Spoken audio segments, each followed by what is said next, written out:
Hello students, welcome in my channel way to become expert in Sanskrit. इससे पहले वाली video में मैंने आपको प्रश्न निर्माण के नियम बताए थे कि एक सिंपल सेंटेंस से हम प्रश्न निर्माण किस प्रकार से कर सकते हैं।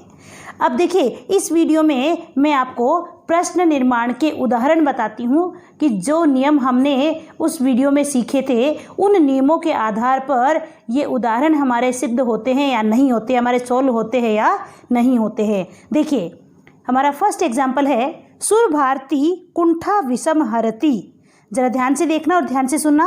सुर भारती कुंठा विषम हरति। यहाँ पर जब हमारा प्रश्न जो है वो आएगा वो कुछ इस प्रकार से आएगा कि रेखांकित पदम आधृत्य मिस रेखांकित मिस जिसके नीचे रेखा लगाई गई है, जिसके नीचे अंडरलाइन है, उस रेखांकित पद को स्वीकार करते हुए प्रश्न निर्माणम कुरुत मिस प्रश्न निर्माण करें। ठीक है। अब यहाँ पर हमारा जो रेखांकित पद वो है वो क्या है? कुंठा विषम। क्या है? कुंठा विषम। सुर भारती कुंठा विषम हरति। सुर भारती मीन्स कहने का मतलब माँ सरस्वती, सुर की देवी, वाणी की देवी माँ सरस्वती। कुंठा मीन्स होती है संकोच, विषम मीन्स जहर को, कुंठा रूपी संकोच रूपी जहर को हरति मीन्स हरण करती है या दूर करती है। तो देखिए, यहाँ पर सुर भारती कुंठा विषम हरति, कुंठा रूपी विष को हरण करती है। अब यहाँ पर विषम शब्द जो है ये कुंठा विषम, ये सारा जो है क्या है? विषम नपुंसकलिंग प्रथमा विभक्ति एक वचन, नपुंसकलिंग प्रथमा विभक्ति एक वचन। अब हम किम शब्द की नपुंसकलिंग प्रथमा विभक्ति एक वचन का ही प्रयोग करेंगे। और जब हम नपुंसकलिंग प्रथमा विभक्ति एक वचन का प्रयोग करेंगे तो हमारे देखिए किम शब्द नपुंसकलिंग प्रथमा विभक्ति में एक वचन में कुछ इस प्रकार से चलता है। ये देखिए, किम शब्द है हमारा नपुंसकलिंग है, प्रथमा विभक्ति एक वचन में क्या होगा? किम। तो इसकी जगह यानी कुंठा विषम, यहाँ पर हमारे कुंठा में विभक्ति का प्रयोग नहीं किया गया है। कुंठा रूपी विषम मिस विष का या जहर का हरण करते हैं, तो विषम के अकॉर्डिंग इसके अनुसार जो है यहाँ पर क्या आ जाएगा? इसकी जगह पर क्या होगा? किम। और हमारा प्रश्न किस प्रकार के से बनेगा? सुर भारती किम हरति। सुर भारती किसका हरण करती है, किसको दूर करती है, और उसके बाद प्रश्नवाचक चिन्ह। नेक्स्ट है मतिरास्तानो तव पद कमले। जरा ध्यान से सुनिए। मति मिस बुद्धि, आस्तानो मिस हमारी बुद्धि, तव तुम्हारे, पद कमले मिस चरण कमलों में हो। हे माँ सरस्वती, हमारी बुद्धि या हमारा मन जो है आपके चरण कमलों में लगा रहे। कहाँ लगा रहे? आपके चरण कमलों में। कहाँ पर लगा रहे? हमारा मन, हमारी बुद्धि जो है वो कहाँ लगी रहे? आपके चरण कमलों में। अब बुद्धि का रहने का स्थान यानी उनका लगने का स्थान क्या है? पद कमले, पद कमले। अब कद कमले, कमले में सप्तमी विभक्ति का प्रयोग किया गया है और सप्तमी विभक्ति आधार को बताती है और आधार स्थानवाची होता है। क्या होता है? स्थानवाची शब्द है। और स्थानवाची शब्दों में मैंने आपको प्रश्न निर्माण में स्थानवाची शब्द के स्थान पर किसका प्रयोग करना बताया था? कुत्र का। किसका? कुत्र का। तो पद कमले के स्थान पर क्या हो जाएगा? कुत्र। क्या होगा? कुत्र। अब प्रश्न कुछ इस प्रकार से बन जाएगा मति आस्तानो तव कुत्र। क्या कहती है? जो मति आस्तानो तव कुत्र मीन्स तुम्हारी बुद्धि जो है, हमारी बुद्धि तुम्हारे जो है कहाँ पर लगी रहे। ठीक है। तो जो है पद कमले की जगह क्या हो जाएगा? कुत्र। क्यों? क्योंकि कमले स्थानवाची शब्द है, सप्तमी विभक्ति का प्रयोग है और सप्तमी विभक्ति वैसे भी स्थानवाची होता है। ठीक है। और स्थानवाची शब्द में क्या हो जाएगा? कुत्र। अब नेक्स्ट देखिए, सुर भारती वीणाम पुस्तकम धारयति। सुर भारती वीणाम पुस्तकम धारयति। अब देखिए, वैसे तो वीणा शब्द जो है वो स्त्रीलिंग है, लेकिन वीणाम पुस्तकम पुस्तक के अनुसार, क्योंकि हमारा पुस्तक शब्द नपुंसकलिंग है। क्या है? पुस्तक शब्द नपुंसकलिंग है, इसलिए यह पुस्तक शब्द के अनुसार हमारा प्रश्नवाचक शब्द लगेगा। ठीक है। अब पुस्तक शब्द क्या है? नपुंसकलिंग। क्या है? नपुंसकलिंग। और प्रथमा विभक्ति एक वचन है। पुस्तक शब्द नपुंसकलिंग है और प्रथमा विभक्ति एक वचन है। अब हम देखेंगे किम शब्द नपुंसकलिंग प्रथमा विभक्ति एक वचन में क्या होगा? तो देखिए, ये किम शब्द है नपुंसकलिंग प्रथमा विभक्ति एक वचन में क्या हो जाएगा? किम। तो इसकी जगह देखिए क्या हो जाएगा? किम। अब प्रश्न कैसे बनेगा? सुर भारती किम धारयति। सुर भारती क्या धारण करती है। नेक्स्ट क्वेश्चन है सुर भारती ललित कलामयी अस्ति। सुर भारती ललित कलामयी अस्ति। देखिए ये जो मैंने यहाँ पर पर्पल कलर से लिख रखा है ये हमारे अंडरलाइन वाले यानी रेखांकित पद है। क्या है वो? हमारे रेखांकित पद है। यहाँ पर सुर भारती, देखिए सुर भारती माँ सरस्वती है और ये सुर भारती शब्द जो है वो क्या है? स्त्रीलिंग है। क्या है? स्त्रीलिंग, प्रथमा विभक्ति एक वचन। सुर भारती शब्द जो है वो क्या है? प्रथमा विभक्ति एक वचन है और स्त्रीलिंग है। अब हम किम शब्द में स्त्रीलिंग और प्रथमा विभक्ति एक वचन देखेंगे। देखिए ये हमारा किम शब्द है, ठीक है। स्त्रीलिंग प्रथमा विभक्ति एक वचन में क्या है? का। तो देखिए यहाँ सुर भारती की जगह क्या हो जाएगा? सुर भारती की जगह क्या हो जाएगा? का। ध्यान से सुनिए और ध्यान से देखिए, यहाँ हम प्रश्न निर्माण उसी पद को लेकर के कर रहे हैं जिसके नीचे अंडरलाइन है और अंडरलाइन वाला वर्ड ये मैंने पर्पल कलर से लिखा हुआ है, ठीक है। तो देखिए अंडरलाइन यानी रेखांकित पद कौन सा है? सुर भारती। सो सुर भारती को लेकर के ही हमें प्रश्न बनाना है कि सुर भारती ललित कलामयी अस्ति, सुर भारती सुंदर सुंदर कलाओं से युक्त है। तो कौन जो प्रश्न बनेगा कि सुंदर कलाओं से युक्त कौन है? सुंदर सुंदर कलाओं से युक्त कौन है? तो सुर भारती शब्द जो है सुर भारती है। आंसर क्या है? सुर भारती। और सुर भारती जो है ये स्त्रीलिंग शब्द है और यहाँ पर प्रथमा विभक्ति एक वचन का प्रयोग है, इसलिए किम शब्द स्त्रीलिंग प्रथमा विभक्ति एक वचन के स्थान पर किसका प्रयोग हुआ है? का। और क्वेश्चन बनेगा का ललित कलामयी अस्ति, यानी सुंदर सुंदर कलाओं से युक्त कौन है, ठीक है। अब नेक्स्ट देखिए, सुर भारती ज्ञान विभा युक्ता। सुर भारती ज्ञान विभा युक्ता मीन्स सुर भारती माँ सरस्वती का पर्यायवाची शब्द है। माँ सरस्वती वाणी की देवी, सुर मीन्स होता है वाणी और भारती मीन्स देवी, वाणी की देवी। माँ सरस्वती ज्ञान विभा युक्ता, ज्ञान रूपी कांति से युक्त है। विभा मीन्स कांति, सुंदरता, सौंदर्य, ठीक है।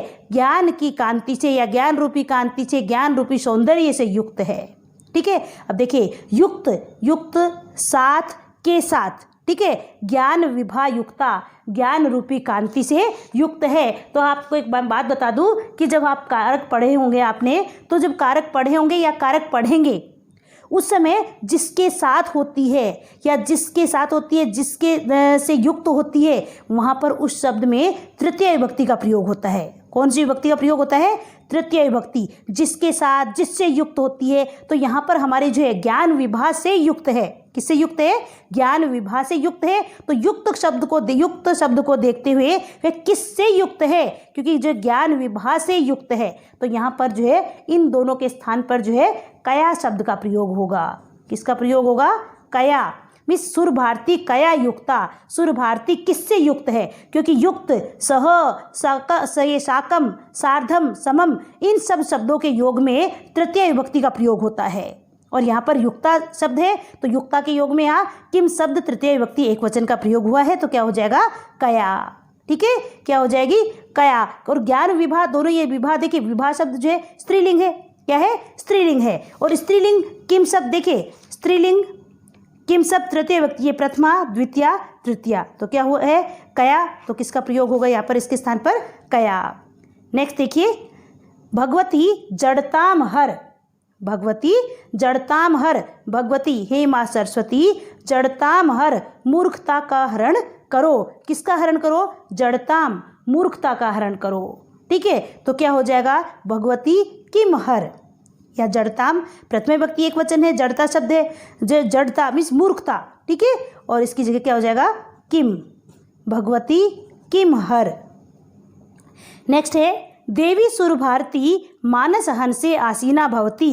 देवी सुर भारती मानस हंसे मीन्स मान सरोवर के हंस पर या मन रूपी हंस पर, आसीना मीन्स विराजमान, भवती मीन्स होती है। अब माँ देवी सरस्वती जो है वो कहाँ आसीन होती है, कहाँ पर जो विराजमान होती है? तो यहाँ मानस हंसे शब्द जो है ये स्थानवाची शब्द है, क्योंकि उनका माँ सरस्वती का आसीन होने का या बैठने का या विराजमान होने का स्थान कौन सा है? मानस हंस है। मीन्स देखिए मानस हंस शब्द के दो अर्थ लगाए हैं, एक है मान सरोवर के हंस पर और दूसरा मन रूपी हंस पर। कौन सा? मन रूपी हंस पर। तो यहाँ मानस हंस शब्द जो है ये क्या है? स्थानवाची शब्द है। यह स्थान माँ सरस्वती के विराजमान होने का स्थान है और उस स्थानवाची शब्द में हम किसका प्रयोग करेंगे? कुत्र का, क्योंकि हमने नियमों में पढ़ा था कि स्थानवाची शब्दों के स्थान पर कुत्र का प्रयोग करेंगे। किसका प्रयोग? कुत्र। कुत्र का मतलब होता है कहाँ। कुत्र का मतलब क्या होता है? कहाँ। नेक्स्ट देखिए, सुरभारती बोद्धे विकासम करोति। सुरभारती बुद्धि का विकास करती है। तो देखिए बोद्धे या षष्ठी विभक्ति एक वचन का प्रयोग है। किसका प्रयोग है? षष्ठी विभक्ति एक वचन का। तो यहाँ बोद्धे शब्द के स्थान पर जो है हम षष्ठी विभक्ति एक वचन का ही प्रयोग करेंगे। तो किम शब्द षष्ठी विभक्ति एक वचन में क्या होगा? कस्य। क्या होगा? कस्य। सुरभारती कस्य विकासम करोति। सुरभारती किसका विकास करती है। नेक्स्ट देखिए, सुरभारत्या आभरणानि रुचिराणि संति। ध्यान से सुना। सुरभारत्या मीन्स माँ सरस्वती के, आभरणानि मीन्स आभूषण, रुचिराणि संति सुंदर सुंदर हैं। कैसे है? रुचिराणि सुंदर हैं। अब प्रश्न कुछ इस प्रकार से बनता है कि माँ सुरभारती के आभूषण कैसे हैं, और कैसे के लिए मैंने एक प्रश्नवाचक शब्द बताया था आपको, कीदृश। कैसे? कौन सा शब्द बताया था? कीदृश। अब वो कीदृश शब्द जो है वो उसके अनुसार, उस विशेषता के अनुसार, कीदृश शब्द विशेषणवाची शब्दों के साथ लगता है, उनके स्थान पर लगता है। अब विशेषणवाची शब्दों में आपको ये देखना है कि उसमें कौन सी विभक्ति का प्रयोग है। अब यहाँ पर जो है रुचिराणी मीन्स जो है नपुंसकलिंग प्रथमा विभक्ति बहुवचन का प्रयोग है। तो देखिए यहाँ पर जो है कीदृश शब्द होगा, और जब रुचिराणी है तो कीदृश शब्द का क्या हो जाएगा? कीदृशानी। क्या हो जाएगा? कीदृशानी। क्या होगा? कीदृशानी। जैसे फलम फले फलानी, कीदृशम कीदृशे कीदृशानी, क्योंकि रुचिरम रुचिरे रुचिराणी। ये रुचिराणी नपुंसकलिंग प्रथमा विभक्ति बहुवचन है, तो कीदृशम शब्द का बीज क्या होगा? प्रथमा विभक्ति बहुवचन क्या हो जाएगा? कीदृशानी। तो प्रश्न कैसा बन जाएगा? सुरभारत्या आभरणानि कीदृशानि संति। माँ सरस्वती के आभूषण कैसे हैं। नेक्स्ट है, भगवती सुरभारती नवरसई मधुरा अस्ति। भगवती सुरभारती माँ सरस्वती, माँ सुरभारती 9 रसों से मधुर है। कितने रसों से मधुर है? नवरसई। जरा ध्यान से देखना, नव शब्द जो है वो संख्यावाची शब्द है। कौन सा है? संख्यावाची शब्द है। और रसई शब्द में तृतीय विभक्ति बहुवचन का प्रयोग किया गया है। कौन सी? तृतीय विभक्ति बहुवचन का। अब संख्यावाची शब्दों के स्थान पर मैंने आपको बताया था कि हम कति शब्द का प्रयोग करते हैं। किसका? कति। कति मीन्स होता है कितने। कति का मतलब क्या होता है? कितने। अब कति शब्द में भी उसी विभक्ति और वचन का प्रयोग होगा जिस विभक्ति और वचन का प्रयोग उस अंडरलाइन वाले शब्द में कर रखा है। तो यहाँ पर देखिए नव तो क्या है? संख्यावाची शब्द है, उसके स्थान पर हो गया कति, और रसई यहाँ तृतीय विभक्ति बहुवचन है। तो देखिए कति की तृतीय विभक्ति बहुवचन क्या हो जाएगा? कति भी। कति भी। और शब्द क्या हो गया? कति भी। और प्रश्न हमारा किस प्रकार से बन गया? भगवती सुरभारती कति भी रसई मधुरा अस्ति। कितने रसों से मधुर है? कति भी रसई मधुरा अस्ति। कितने रसों से मधुर है। Now see next. देखिए आपको समझ में आ गया होगा। जरा ध्यान से देखिए, सुरभारती किम हरति। सुरभारती किम हरति। कुंठा विषम, विषम की जगह क्या हो जाएगा? किम। सुरभारती किम हरति। नेक्स्ट, मतिरास्तानो तव पद कमले। तो देखिए मतिरास्तानो तव जो है कुत्र मिस, मतिरास्तानो तव कुत्र मिस तुम्हारी बुद्धि कहाँ स्थित हो। सुरभारती वीणाम पुस्तकम धार्यति। तो सुरभारती किम धार्यति। प्रश्न क्या बन गया? सुरभारती किम धार्यति। सुरभारती क्या धारण करती है? सुरभारती ललित कलामयी अस्ति। सुरभारती सुंदर सुंदर कलाओं से युक्त है। तो सुरभारती के स्थान पर प्रश्नवाचक शब्द लगाना है, तो क्या हो जाएगा? का ललित कलामयी अस्ति। नेक्स्ट है, सुरभारती ज्ञान विभा युक्ता। युक्ता, युक्ता शब्द का प्रयोग है, तो सह, साकम, सार्धम और समम के अनुसार यहाँ किम शब्द की तृतीया का प्रयोग किया गया है। तो क्या हो जाएगा? सुरभारती कया युक्ता। सुरभारती किससे युक्त है।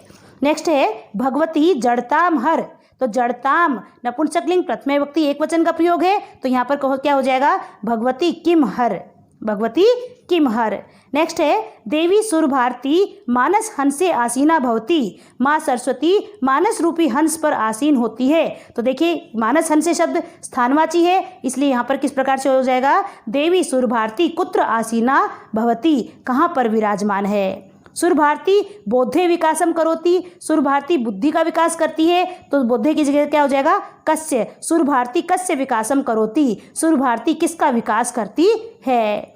नेक्स्ट है सुरभारत्या आभरणानि रुचिराणि सन्ति, रुचिराणि फलम फले फलानि कैसे है, और ये विशेषणवाची शब्द है, तो विशेषणवाची शब्दों के स्थान पर हम कीदृशम शब्द का प्रयोग करते हैं। अब ये प्रथमा विभक्ति बहुवचन है, तो कीदृशम का भी प्रथमा विभक्ति बहुवचन हो जाएगा, कीदृशम कीदृशे कीदृशानि, तो क्या हो जाएगा कीदृशानि।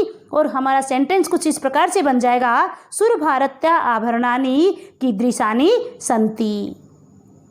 नेक्स्ट भगवती सुरभारती नव रसई मधुरा अस्ति, 9 रसों से मधुर है, तो क्या हो जाएगा भगवती सुरभारती नव की जगह क्या हो जाएगा कति भी रसई मधुरा अस्ति, कितने रसों से मधुर है। नेक्स्ट देखिए सुरभारती स्मित रुचि अस्ति, सुरभारती माँ सरस्वती स्मित रुचि सुंदर मुस्कुराहट से युक्त अस्ति मीन्स है, स्मित रुचि में सुंदर कांति वाली है, सुंदर मुस्कुराहट से युक्त है, सुंदर कांति से युक्त है। अब जो है ये विशेषणवाची शब्द है, स्मित रुचि सुंदर मुस्कुराहट से युक्त है, तो ये विशेषणवाची शब्द है। तो विशेषण जहाँ पर भी बताया जाता है तो वहाँ पर हम कीदृशम शब्द का प्रयोग करते हैं। स्मित रुचि ही, स्मित रुचि ही सुंदर मुस्कुराहट से युक्त है, तो देखिए यहाँ रुचि शब्द जो है वो स्त्रीलिंग है, तो क्या हो जाएगा कीदृशी, इसके स्थान पर क्या हो जाएगा कीदृशी। सुरभारती कीदृशी अस्ति, सुरभारती कैसी है, ठीक है, ये स्त्रीलिंग शब्द है, तो स्त्रीलिंग शब्द में क्या हो जाएगा ये कीदृशी। नेक्स्ट है सुरभारती कवितायाः माध्यमेन मुखरा भवति, सुरभारती माँ सरस्वती कविता के माध्यम से प्रकट होती है, मुखरा मीन्स प्रकट होती है, मुखरित होती है, कविता के माध्यम से प्रकट होती है, तो किसके माध्यम से प्रकट होती है कविता के माध्यम से प्रकट होती है। किसके, यानी कविता में षष्ठी विभक्ति एक वचन का प्रयोग है और कविता शब्द स्त्रीलिंग है, कविता शब्द स्त्रीलिंग है, इसलिए देखिए किम शब्द स्त्रीलिंग, षष्ठी विभक्ति एक वचन का प्रयोग होगा, तो देखिए यहाँ पर जो है किम शब्द स्त्रीलिंग है, षष्ठी विभक्ति एक वचन में देखिए प्रथमा द्वितीया तृतीया चतुर्थी पंचमी और षष्ठी, और षष्ठी में क्या हो जाएगा कस्यः, तो इसके स्थान पर क्या हो जाएगा कस्यः, सुरभारती कस्यः माध्यमेन, क्या हो जाएगा कस्यः, सुरभारती कस्यः माध्यमेन मुखरा भवति, सुरभारती किसके माध्यम से मुखरित होती है, और यहाँ पर इसके आगे प्रश्नवाचक चिन्ह लग जाएगा। अब देखिए नेक्स्ट है सुरभारती, सुरभारती सुरमुनि वंदित चरणा अस्ति, सुरभारती मीन्स माँ सरस्वती सुरमुनि वंदित चरणा अस्ति, सुर और मुनियों, सुर मीन्स होते हैं देवता, और देवता शब्द जो है हमारे वो हमेशा समूहवाची शब्द होते हैं। आपने कभी भी वेदों पुराणों में कहीं पर भी जो है कोई सीरियल वगैरह उनमें भी देखा होगा कि देवता हमेशा समूह में ही होते हैं, किसमें होते हैं समूह में ही होते हैं, और ऋषि मुनि भी समूह में ही होते हैं। तो यहाँ पर सुर और मुनि इस दोनों को बहुवचन के रूप में लिया गया है। सुर मुनि, ये सुरभारती सुरमुनि वंदित चरणा अस्ति, सुरभारती माँ सरस्वती देवताओं और ऋषि मुनियों द्वारा वंदना किए गए चरणों वाली है। तो देखिए प्रश्न किस प्रकार से बन जाएगा, सुरभारती क्या हो जाएगा सुरभारती कई वंदित चरणा अस्ति, यानी सुरभारती देवताओं और मुनियों द्वारा वंदना किए गए चरणों वाली है। तो सुरभारती किसके द्वारा वंदित चरणों वाली है, किसके द्वारा, तो तृतीया विभक्ति बहुवचन में हो जाएगा कई, क्योंकि सुरमुनि दोनों क्या है पुल्लिंग शब्द है, क्या है पुल्लिंग, पुल्लिंग शब्द है, और किसके द्वारा वंदित किए गए चरणों वाली है, तो से या के द्वारा, ठीक है, तो वहाँ पर तृतीय विभक्ति का प्रयोग होगा, और बहुवचन में है तो तृतीय विभक्ति बहुवचन में क्या हो जाएगा कई, सुरभारती कई वंदित चरणा अस्ति। नेक्स्ट देखिए सुरभारती शरण्या अस्ति, सुरभारती शरण्या अस्ति, सुरभारती शब्द के नीचे अंडरलाइन है, तो सुरभारती शब्द स्त्रीलिंग है, प्रथमा विभक्ति एक वचन, तो किम शब्द प्रथमा विभक्ति एक वचन की जगह क्या हो जाएगा का शरण्या अस्ति, कौन शरणागत वत्सल है, शरण्य में शरण स्थल है। नेक्स्ट है अल्पानाम वस्तुनाम अपि, अल्पानाम वस्तुनाम, देखिए जरा ध्यान से, अल्पानाम वस्तुनाम दोनों में षष्ठी विभक्ति बहुवचन का प्रयोग है। छोटी छोटी वस्तुएं अपि भी सन्नति समूह में कार्य साधिका, कार्य को सिद्ध कर लेती है। तो यहाँ पर अल्पानाम वस्तुनाम इन शब्दों को लेकर के हमें प्रश्न बनाना है। तो दोनों में ही षष्ठी विभक्ति बहुवचन का प्रयोग किया गया है और वस्तु शब्द जो ये पुल्लिंग है। तो देखिए हमारा किम शब्द पुल्लिंग में, षष्ठी विभक्ति बहुवचन में देखिए कस्य कयो केशाम, तो इसकी जगह क्या हो जाएगा केशाम। तो देखिए यहाँ अल्पानाम वस्तुनाम की जगह क्या होगा केशाम। केशाम अपि सन्नति कार्य साधिका, किसका कौन जो है किसका समूह जो है में कार्य, कौन समूह में कार्य सिद्ध कर लेते हैं। केशामिस किनका समूह में कार्य सिद्ध हो जाता है। नेक्स्ट है सन्नति कार्य साधिका भवती। सन्नति कार्य साधिका भवती मिस सन्नति मिस एकता कार्य को सिद्ध करने वाली होती है। तो यहाँ पर सन्नति शब्द जो है वो स्त्रीलिंग है और प्रथमा विभक्ति एक वचन का प्रयोग है। तो इसकी जगह क्या हो जाएगा का कार्य साधिका भवती, कार्य को सिद्ध करने वाली कौन होती है। नेक्स्ट है व्याधो कपोतान अवलोक्य पश्चात धावनम अकरोत। व्याधो मीन्स शिकारी ने जो है, शिकारी कपोतान अवलोक्य, कपोतान मीन्स कबूतरों को, अवलोक्य देख करके, पश्चात धावनम अकरोत पीछे पीछे दौड़ने लगा। शिकारी कबूतरों को देख करके उनके पीछे पीछे दौड़ने लगा।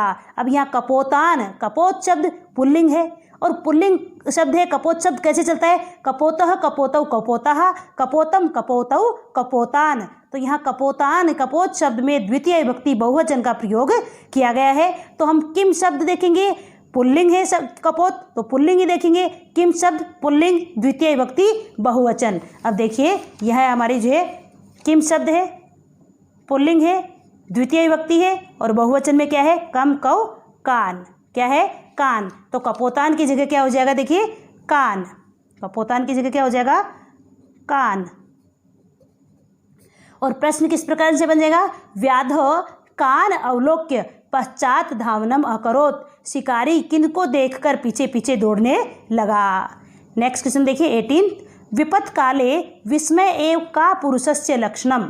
विपत् काले मिस विपत्ति के समय पर, विस्मय एव मिस आश्चर्यचकित हो जाना ही, का पुरुषस्य लक्षणम कायर पुरुष का लक्षण होता है। तो देखिए यहाँ पर का पुरुषस्य, यहाँ पर षष्ठी विभक्ति एक वचन का प्रयोग है और पुरुष शब्द पुल्लिंग भी है। क्या है पुरुष शब्द पुल्लिंग है और षष्ठी विभक्ति एक वचन का प्रयोग है। तो हम देखेंगे किम शब्द षष्ठी विभक्ति एक वचन, किम शब्द पुल्लिंग षष्ठी विभक्ति एक वचन। तो देखिए किम शब्द हमारा पुल्लिंग षष्ठी विभक्ति एक वचन में क्या होता है कस्य, क्या होता है कस्य। तो हमारा क्वेश्चन किस प्रकार से बन जाएगा विपत् काले विस्मय एव कस्य लक्षणम। मीन्स मुसीबत के समय आश्चर्यचकित हो जाना किसका लक्षण होता है। कस्य मीन्स क्या होता है किसका, किसका लक्षण होता है, किसकी पहचान होती है। नेक्स्ट क्वेश्चन देखिए पक्षिणः जालम आदायो उत्पतितः। पक्षी जाल लेकर के उड़ गए, पक्षी जाल लेकर के उड़ गए। अब यहाँ पर जालम शब्द जो है वो नपुंसकलिंग है, प्रथमा विभक्ति एक वचन है। तो क्वेश्चन क्या बनेगा पक्षिणः किम, जालम की जगह क्या हो जाएगा किम आदाय उत्पतिता, पक्षी क्या लेकर उड़ गए। जालम की जगह क्या हो जाएगा किम और प्रश्न बन जाएगा पक्षिणः किम आदाय उत्पतितः, उत्पतितः पक्षी क्या लेकर के उड़ गए। नेक्स्ट है सर्वथा अविचारितम कर्म न कर्तव्यम। सर्वथा हमेशा अविचारितम मिस बिना सोचे समझे, कर्म न कर्तव्यम कर्म नहीं करना चाहिए। हमेशा बिना विचारे बिना सोचे विचारे कर्म नहीं करना चाहिए। तो प्रश्न कुछ इस प्रकार से बनेगा कि हमेशा किस प्रकार से कर्म नहीं करना चाहिए या कैसा काम नहीं करना चाहिए। तो अविचारितम कर्म न कर्तव्यम, बिना सोचे समझे काम न करना चाहिए। तो अविचारितम की जगह क्या हो जाएगा कीदृशम कर्म, की दृशम मिस कैसा, क्योंकि अविचारितम मिस बिना सोचे समझे ये कर्म की विशेषता है। कैसा कर्म, कर्म तो करना चाहिए लेकिन बिना सोचे विचारे कर्म नहीं करना चाहिए। यहाँ पर ये अविचारितम शब्द जो है ये कर्म की विशेषता है, इसलिए जो है इसकी विशेषण की जो है इसकी विशेषण बताने के लिए, विशेष्य का विशेषण बताने के लिए हम कीदृशम शब्द का प्रयोग करेंगे। विचारितम है तो क्या हो जाएगा कीदृशम। और प्रश्न कुछ इस प्रकार से बन जाएगा सर्वथा कीदृशम कर्म न कर्तव्यम। हमेशा कैसा कर्म नहीं करना चाहिए। ठीक है, देखिए ये 20 एग्जाम्पल्स थे हमारे प्रश्न निर्माण के। उम्मीद है आपको ये प्रश्न निर्माण का ये वीडियो इन उदाहरणों के माध्यम से अच्छी प्रकार से समझ में आ गया होगा। इसके अलावा मैं और भी जो है प्रश्नवाचक शब्दों की या सेंटेंस की वीडियो जो है मैं वो आपको और भी बनाऊंगी, वो भी आप इसमें देख सकते हैं। यदि कोई किसी प्रकार का कोई कन्फ्यूजन हो तो आप कमेंट बॉक्स में ज़रूर लिखें। अगर वीडियो समझ में आई हो तो लाइक करें। चैनल अभी तक आपने सब्सक्राइब नहीं किया है तो चैनल को सब्सक्राइब करें। वीडियो देखने के लिए आपका बहुत बहुत धन्यवाद।